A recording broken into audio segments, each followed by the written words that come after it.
চিকিৎসকদের এদের অধিকাংশই হচ্ছে এখন ট্রেনিং করছে, পোস্ট গ্র্যাজুয়েট ট্রেনিং এখানে আপনাদের সামনে এসেছে। Dhaka medical college, Salimullah medical college, BSMU তথা সারা বাংলাদেশ থেকে এখানে প্রতিনিধিরা এসেছে।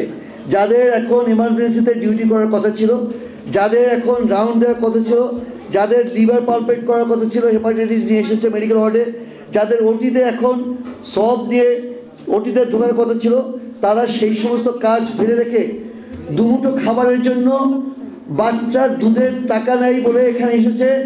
শাশুড়িকে হাসপাতালে নিয়ে যাবে, অপারেশন হবে, কোলেসিস্টেক্টমি, সেই জন্য এখানে এসেছে মাত্র কয়েকটা টাকার জন্য। যদি এদের হাতে কিছু টাকা থাকতো, এরা অত্যন্ত মেধাবী এবং বিবেকবান চিকিৎসক, তারা কখনোই এখানে আসতো না। যেহেতু দেয়ালে পিঠ থেকে গেছে, দাঁড়িয়ে দাঁড়িয়ে গিয়েছে, মানুষের কাছে গিয়েছে, তারা একটা বিশেষ পরীক্ষা দিয়ে লিখিত মৌখিক সব কিছুতে কমপ্লিটলি তারা এখানে পদায়িত হবে। যেহেতু সরকারের পলিসি যে এই 2000কে পদায়িত করতে পারে নাই, এটা সরকারের ব্যর্থতা। এদের তো যোগ্যতার কোনো ঘাটতি নেই, তাহলে কেন সেই পোস্টিং তারা পাবে না? এটা একটা ন্যায্য দাবি। এই ন্যায্য দাবিটা নিয়ে তারা রাস্তায় রাস্তায় ঘুরছে এবং আমাদেরকে বলছে, স্যার আমরা কোথায় যাব? আমরা তো আমাদের সন্তান সমতুল্য। তারা অধিকাংশই এরা নিম্ন মধ্যবিত্ত পরিবারের সন্তান। ঢাকা শহরে তাদেরকে একটা ভাড়া একটা বাড়িতে থাকতে হয়, এবং কিভাবে এটা সম্ভব? তো বিসিএসে যদি কেউ না টেকে, তার তো কোনো দাবি নেই, সে তো বলে নাই যে আমাকে অ্যাপয়েন্টমেন্ট দেন, পোস্টিং দেন। যেহেতু তো এরা টিকেছে, তারা মেধায় উত্তীর্ণ, তারপর আপনারা কেন দেবেন না? যে কথাগুলো আমাদের সদস্য সচিব, যুগ্ম সদস্য সচিব আসাদুজ্জামান ফুয়াদ বললেন, যে এইটা হচ্ছে রাষ্ট্রের ব্যর্থতা, মন্ত্রণালয়ের ব্যর্থতা। 67% budget in the year of 2022 এইটা ফ্লোট চলে গেছে। কারণ ওই সময়টা আমরা ভাতা বৃদ্ধির একটা আন্দোলন করেছিলাম। ওই ছেলে মেয়েদের নিয়ে কালকেও আমি মশাল মিছিল করেছি। আমরা তো হিউম্যান বিং, আমাদের তো বয়স হয়েছে, কিন্তু ওরা ডাকলে আমরা না যেয়ে পারি না। এই মুহূর্তে আমার জরুরি কাজ ছিল, কিন্তু আমি ওদের সাথে কমিটেড ছিলাম যে আমি আসবো, এই জন্য এসেছি। কেন মশাল মিছিল করতে হবে? রাজ্য ভাস্কর্যে যেতে হবে? এটা তো রাষ্ট্রের দায়িত্ব। যে আমরা যে বৈষম্যবিরোধী আন্দোলনটা করলাম, কেন করলাম? এখনো যদি মানুষ রাস্তায় ঘুমায়, এখনো যদি মানুষ বস্তিতে থাকে, এখনো যদি মানুষ না খেয়ে থাকে, তাহলে আমরা কেন এই আন্দোলন করলাম? কেন মানুষ মারা গেল? কেন এই 25,000 30,000 যারা পঙ্গুত্ব বরণ করেছে? What is the differences? শুধুমাত্র আপনি কথা বলতে দেন, পুলিশ দিয়ে পিটেন না, আর শেখ হাসিনা সরকারের পুলিশ পিটিয়েছে, শুধু অনলি অন ডিফারেন্সেস নো। কাজে আপনাদের মাধ্যমে আমরা স্বাস্থ্য উপদেষ্টাকে সুস্পষ্ট মেসেজ দিতে চাই, যেহেতু আপনার ডাক্তার প্রয়োজন, যেহেতু আপনারা বিশেষ ডাক্তার নেবেন এবং এখানে 8,000 ডাক্তারের ঘাটতি রয়েছে রাইট এট দিস মোমেন্ট, একদম ন্যূনতম পক্ষে। অতএব এই 2,000 ডাক্তারকে আপনারা নিয়ে নেন, আবার বিশেষ দেন, প্রতি বছর বিশেষ হোক, প্রতি বছর 2,000 করে ডাক্তার নেন, আমাদের তো প্রয়োজন। আপনারা চিন্তা করেন, এটা একটা ফান্ডামেন্টাল নিড। এইটা আমরা ব্যর্থ, আমরা যারা সিনিয়র চিকিৎসক আমরা ব্যর্থ, যে আমরা সাধারণ মানুষকে বোঝাতে পারি নাই যে স্বাস্থ্য কতটা ইম্পর্টেন্ট। যার রোগ হয়, শারীরিক কি মানসিক, যার পরিবারে একজন বুদ্ধি প্রতিবন্ধী আছে, সে জানে যে মানসিক রোগ কী। যার পরিবারে একটা অটিস্টিক বেবি আছে, ওই মা বাবা জানে যে আমাদের সকল পিএইচডি ডিগ্রি নিয়ে নাও, আমার বাচ্চাকে সুস্থ বাচ্চা দাও আমার উপহার, সে জানে। যার বাবা করোনায় মারা গেছে, হাসপাতালে ঘুরেছে, অক্সিজেন পায় নাই, ভেন্টিলেটর পায় নাই, মারা গেছে, তখন ওই ডাক্তার সাহেব বুঝছে যে শুধুমাত্র অ্যানাটমি ফিজিওলজি আর পিটিউটারি গ্ল্যান্ড পড়লেই শুধু হয় না, সমাজ নিয়েও ভাবতে হয়, সমাজ নিয়েও চিন্তা করতে হয়। তখন সে বুঝছিল, আবার ভুলে গেছে। বিদেশে ডাক্তার যে যায়, রুগী যায়, আমরা করোনাকালীন সময় চিকিৎসা দেই না।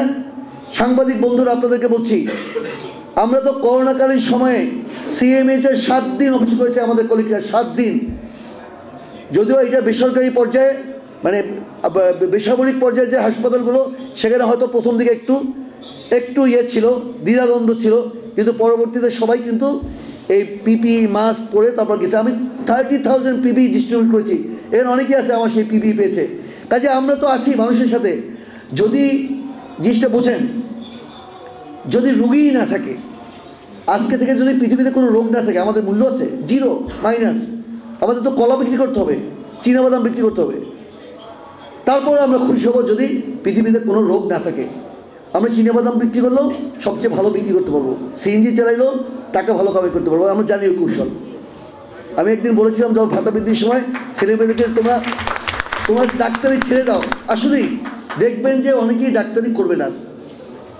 এই যে কতগুলো মানহীন মেডিকেল কলেজ তৈরি করা হয়েছে, রাজনৈতিক বিবেচনায় গত 16 বছরে অনেকগুলো মেডিকেল কলেজ তৈরি করা হয়েছে যেগুলোতে আপনার কোনো রুগী নাই, পরীক্ষার সময় স্টুডেন্টদেরকে রুগী বানিয়ে পরীক্ষা নেয়।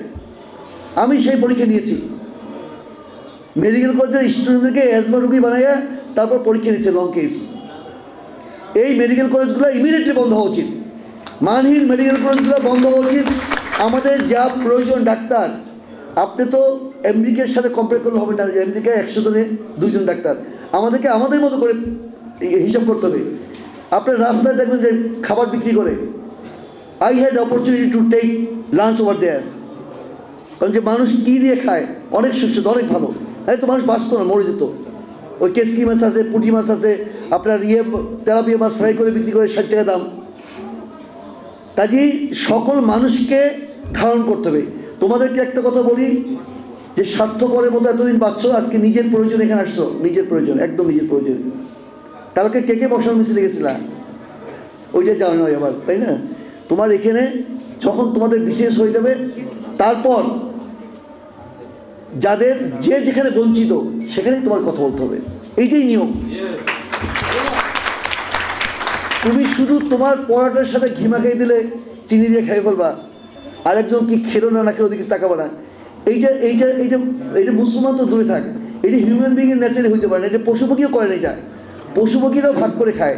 তোমরা দেখবা যখন বন্যা হয়, সিডর হয়, এই তখন দেখবা যে পিঁপড়ারা 15, 20টা, 30টা, 40টা, আমি গুনি নেই তো, অনেক পিঁপড়ে একত্রে পানির উপরে ভাসতে থাকে। খুব খেয়াল করে দেখেছি, ওরা ঘুরতে থাকে, ওরও তো অক্সিজেন লাগে, একটা নিচে যায় একটা উপরে আসে, একটা নিচে যায় একটা নিচে উপরে আসে। এই ঐক্যবদ্ধতা দরকার আমাদের। এই ঐক্যবদ্ধ কি আমরা আছি?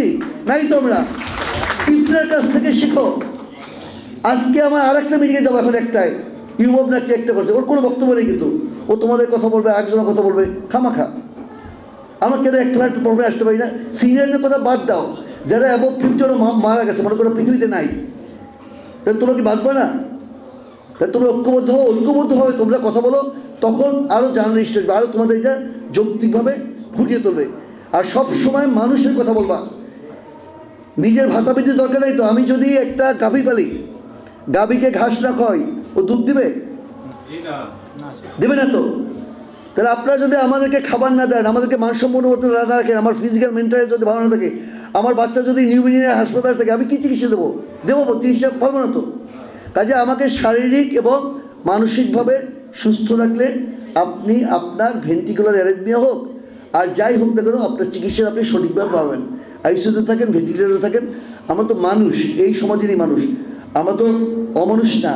আমাদের মধ্যেও কিছুটা হৃদয়ে ভালোবাসা আছে, আমরা আমাদের মধ্যে সহমর্মিতা আছে, আমরা এমপ্যাথেটিক হইতে চিকিৎসা দিতে চাই, পছন্দ করি, দিতে পারি, অসক্ষম, আমরা অক্ষম নই।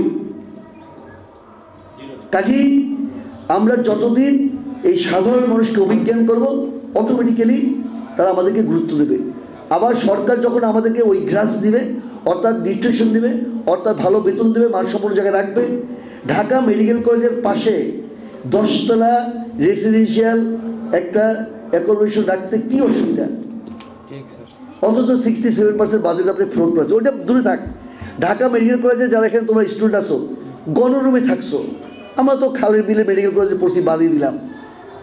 তো তুমি কেন, তুমি 1 নম্বর হয়ে সমস্ত মেধা তালিকায় তুমি কেন গণরুমে থাকবা? কেন প্রিন্সিপালের কাছে গিয়ে বলো না, স্যার এই জন্য কি আমি মেধা তালিকায় দেখছি, আমি আপনার দেশের চিকিৎসা করবো না, ডাক্তার হবো না, আমি আমেরিকা চলে গেলাম?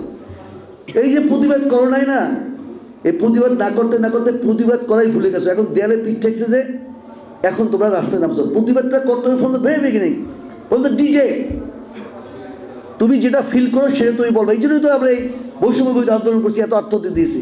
তুমি যেটা ফিল করবে সেটা তুমি বলে ফেলবা, কিচ্ছু হয় না। আমার বন্ধুরা ব্রিগেডিয়ার হয়ে চাকরি ছেড়েছে, আমি মেজর অবস্থায় চাকরি ছেড়ে চলে এসেছি, কী হয়েছে? খাই না? আমি খাই তো, চলি তো, তবু তো রেসপেক্ট করো, তো ডাকো, তো কিছুই হয় না। সত্য আর মিথ্যা, সত্যকে অভিজ্ঞান করতেই হবে, সত্য নিয়ে চলতে হবে, সত্যের সাথে রাত দিন বসবাস করতে হবে, সত্যের বাইরে কিছু নেই, মিথ্যাকে পরিত্যাগ করতে হবে। কোনো আপোষকামী হওয়া যাবে না। আপোষকামী হলে এইভাবে মার খেতে থাকবা, সবসময় আঙুল উঁচু করে কথা বলবা, সত্য কথা বলবা, প্রতিবাদ করবা, তাই দেখবা তোমার যেটা কাঙ্ক্ষিত জায়গায় সেখান থেকে পৌঁছে যাবে। আর এই যে গ্রেজ অ্যানাটমি আর এই যে তোমার লাভবিলি, হ্যারিসন, এর কয়টা অক্ষর আছে এখানে? এগুলো কোনো ব্যাপার, তুই আমাকে দেওয়া, আমি এখন এফসিবিএস এতে করবো, পেডিয়াট্রিক্স অথবা মেডিসিন করবো, চ্যালেঞ্জ দিয়ে বললাম। আমার কাছে শিখতে আসে, আমি মেডিকেল কলেজে অনেকগুলো সার্টিফিকেট বানি, আমি প্রচুর ফেল করছি, কিন্তু যখন আমাকে ঢুকতে হয়েছে কোর্সে, তখন আমি জানি যে আমি অনেক কিছু জানি না। এই না জানা থেকে আমি এমন পড়া পড়ছি যে মেডিসিন সার্জারির অধিষ্ঠানে বসে এমসিকিউ করতাম, কারণ আমাদের অনেক নেগেটিভ ছিল, তারপর ভাইবা ছিল, ইত্যাদি ইত্যাদি। এগুলো কোনো ব্যাপার না, এরা যে কোনো একটা অ্যাভারেজ মানুষ একটা পোস্ট গ্রাজুয়েশন করতে পারে। এইটা হচ্ছে ব্যাপার, যে সত্য মিথ্যা। 2 তারিখে যখন আমরা শহীদ মিনারে গেছি 2 আগস্ট, অনেকেই জানে না, লুকিয়েছিল। 3 তারিখে দিন মোহাম্মদ স্যারের মতো লোকরা আপোষ করে ওখানে গিয়ে বলছে শেখ হাসিনা গুণগান করছে, অর্থাৎ শেখ হাসিনা যে মানুষ মারছে এটাকে ইন্ডোর্স করছে, অর্থাৎ শেখ হাসিনা প্রধানমন্ত্রী, আপনি এগিয়ে যান, মানুষ মারা জায়েজ, আপনি মারতে থাকেন লাখ লাখ মারেন, তাই না? আমরা সব ভাব সম্প্রসারণ করেছি। তা আপনার নিউরোলজিস্ট দিন মোহাম্মদ স্যার, আপনি তো আমার কাছে জিরো মাইনাস, আপনাকে আমি রেসপেক্ট করি না, হয়তো আপনি ওখানে আছেন, আমি আপনাকে এবং আপনার মতো লোকদেরকে সাইজ করতে পারি, এইটা আমি করবো না, ঘৃণা লাগে, আপনার কাছে যেতেও ঘৃণা লাগে। আপনার তো মানুষ, হিউম্যান বিং, আপনারা তো আমাদের প্রফেসর ছিলেন, কেন এই আকামটা করছেন? কেন 3 তারিখে গেছেন ওখানে? কেন শেখ হাসিনার অন্যায়কে আপনি ইন্ডোর্স করছেন? এটা অন্যায়। মানুষের ঘৃণা নিয়ে বেঁচে থাকবেন যতদিন পৃথিবীতে থাকবেন। কাজে প্রিয় সাংবাদিক বন্ধুরা, আমার শিক্ষার্থীরা, আমার ছেলেমেয়েরা, তোমাদেরকে আমি বলছি যে তোমাদের ন্যায্য দাবি এটা যতদিনই পূরণ না হয় আমরা তোমাদের সাথে থাকবো, আছি, তোমরা এগোতে থাকো। কিন্তু খেয়াল রাখবে যে আমাদের যারা রোগী আছে তারা হচ্ছে আমাদের লক্ষ্মী, এই রোগীকে অভিজ্ঞান করতে হবে। রোগী আমাদের সব কিছু, এবং রোগীর মাধ্যমে আমরা বেঁচে থাকবো, রোগীর মাধ্যমে আমরা জান্নাতে যাব, এবং রোগী আমাদের সব কিছু, এইটা কখনো ভুলবে না।